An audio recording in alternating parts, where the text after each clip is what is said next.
We're going to work on a variation of your side thrust kick. So if I'm in the side position, it makes sense for me to just kick from this position. So you're just going to knee up and you're going to push or thrust the person back.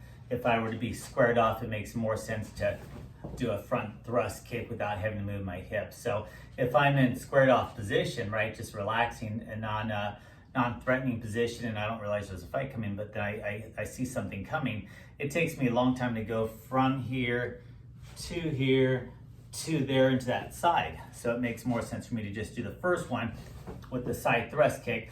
And a lot of times you can do a front thrust kick, right? Land, and now we're in that side position. The next kick's gonna be your side thrust kick.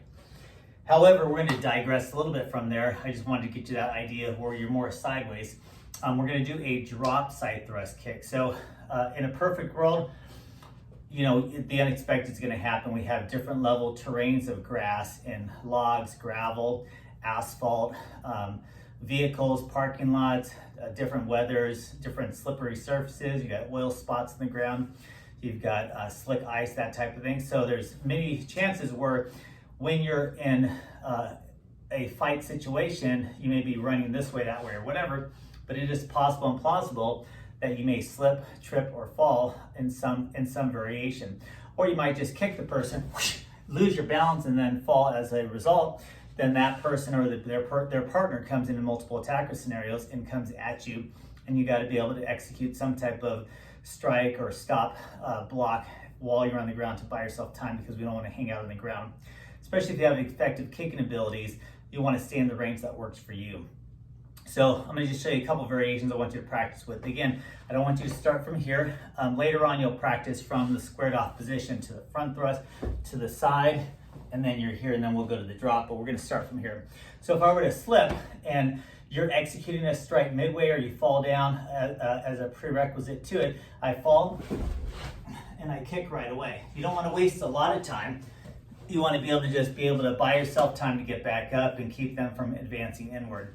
Same thing on the other side. I'm here and I just happen to slip fall, or I might have got kicked myself in the stomach or the face or whatever as I'm falling. I have to be careful. I can't take my time to look where I'm going.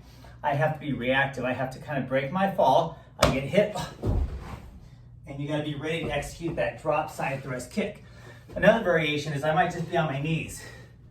I might be tying my shoes, I might be picking something up, whatever, and the assailants come at me, he, she, or a combination of people, and I can be able to go from here. It may make more sense for me to just drop down and side thrust, or get pushed over from that position. So I may start on my knees, I might get kicked or pushed or whatever, thrown off balance.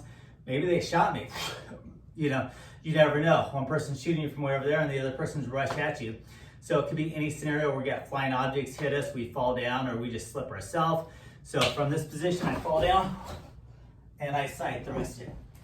So for this drill, it's just going to be a drop side thrust kick from the standing to the ground, or from the knees to the ground.